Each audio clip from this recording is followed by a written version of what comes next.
कार्तिक मास महत्तम अध्याय 30।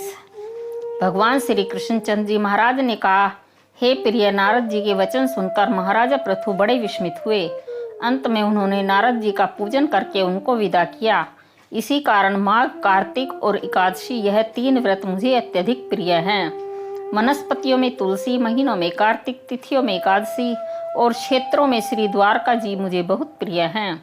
जो प्राणी जितेंद्रिय होकर इनका सेवन करता है, वह यज्ञ करने वाले प्राणियों से भी मुझे अधिक प्रिय होता है। जो प्राणी विधि विधान से इनकी सेवा करते हैं, उनके अनुग्रह से सभी पाप दूर हो जाते हैं। भगवान श्री कृष्णचंद्र जी महाराज के वचन सुनकर सत्यभामा ने कहा, हे नाथ, आपने यह बात बड़ी आश्चर्यजनक कही है कि दूसरे के लिए पुण्य के फल से कलह की मुक्ति हो गई। यह प्रभावशाली कार्तिक मास आपको अत्यधिक प्रिय है कि जिससे पति द्रोह का पाप केवल स्नान के पुण्य से ही नष्ट हो गया, दूसरे प्राणी द्वारा किया हुआ पुण्य उनके देने से कैसे मिल जाता है, यह आप मुझे बतलाइए। इस पर भगवान श्री कृष्णचंद्र जी महाराज ने कहा, बिना दिया हुआ पुण्य और पाप जिस कर्म द्वारा मिलता है, सो सुनो। सतयुग में देश, ग्राम तथा कुलों का दिया पुण्य या पाप मिलता था, किंतु कलयुग में केवल कर्ता को ही पाप और पुण्य का फल भोगना पड़ता है। संसर्ग न करने पर भी यह व्यवस्था कही गई, और संसर्ग जैसे पाप व पुण्य दूसरे को मिलते हैं, उसकी व्यवस्था भी सुनो। पढ़ाना, यज्ञ कराना और एक साथ भोजन करने से पाप पुण्य का आधा फल मिलता है। एक आसन पर बैठने तथा एक सवारी चढ़ने से, श्वास के आने जाने से पुण्य पाप का चौथा भाग प्राणी मात्र को मिलता है। स्पर्श करने, भोजन करने से और दूसरे की स्तुति करने से पुण्य और पाप का 6वां भाग मिलता है।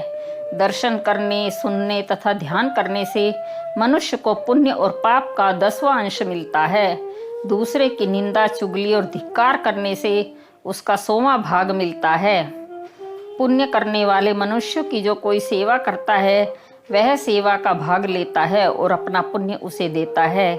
स्त्री, नौकर और शिष्य के अतिरिक्त जो मनुष्य दूसरे से सेवा करवाकर उसका पैसा नहीं देता है, वह सेवक उसके पुण्य का भागी होता है। पंक्ति में बैठे हुए भोजन करने वालों की पत्तल जो व्यक्ति लांघता है, वह उसको जिसकी की पत्तल उसने लांघी है, अपने पुण्य का 6वां भाग देता है।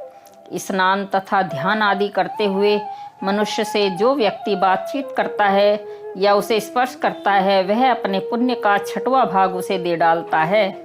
जो मनुष्य धर्म के कार्य के लिए दूसरे के लिए धन मांगता है, वह पुण्य का भागी होता है। ठीक उसी प्रकार जिस प्रकार दान करने वाला पुण्य का भागी होता है, जो मनुष्य धर्म का उपदेश करता है और उसके पश्चात श्रोता से याचना करता है, वह अपने पुण्य का 6वां भाग उसे दे देता है। जो मनुष्य दूसरों का धन चुराकर उससे धर्म करता है, वह चोरी के पाप का फल भोगता है और शीघ्र ही निर्धन हो जाता है। और जिसका धन चुराता है, वह पुण्य का भागी होता है। बिना ऋण के उतारे जो मनुष्य मर जाते हैं, उनको ऋण देने वाले सज्जन पुण्य के भागी होते हैं। शिक्षा देने वाला, सलाह देने वाला, सामग्री को जुटाने वाला तथा प्रेरणा देने वाला, यह सब पाप और पुण्य के 6ठे भाग को प्राप्त करते हैं। राजा प्रजा के पाप पुण्य के 6ष्टांश का भागी होता है। गुरु शिष्यों का, पति पत्नी का, पिता पुत्र का, स्त्री पति के किए हुए पुण्य का 6वां भाग पाती है। पति को प्रसन्न रखने वाली आज्ञाकारिणी स्त्री पति के लिए हुए पुण्य का आधा हिस्सा लेती है। जो पुण्यात्मा पराये लोगों का दान करता है, वह उनके पुण्य का 6वां भाग प्राप्त करता है। जीविका देने वाला मनुष्य जीविका ग्रहण करने वाले मनुष्य के पुण्य के 6वें भाग को प्राप्त करता है। इस प्रकार दूसरों को किए हुए पुण्य अथवा पाप बिना देने के भी दूसरे को मिल सकते हैं, किंतु यह नियम जो कि मैंने बतलाए हैं, कलयुग में लागू नहीं होते। कलयुग में तो एकमात्र कर्ता को ही अपने पाप व पुण्य भोगने पड़ते हैं।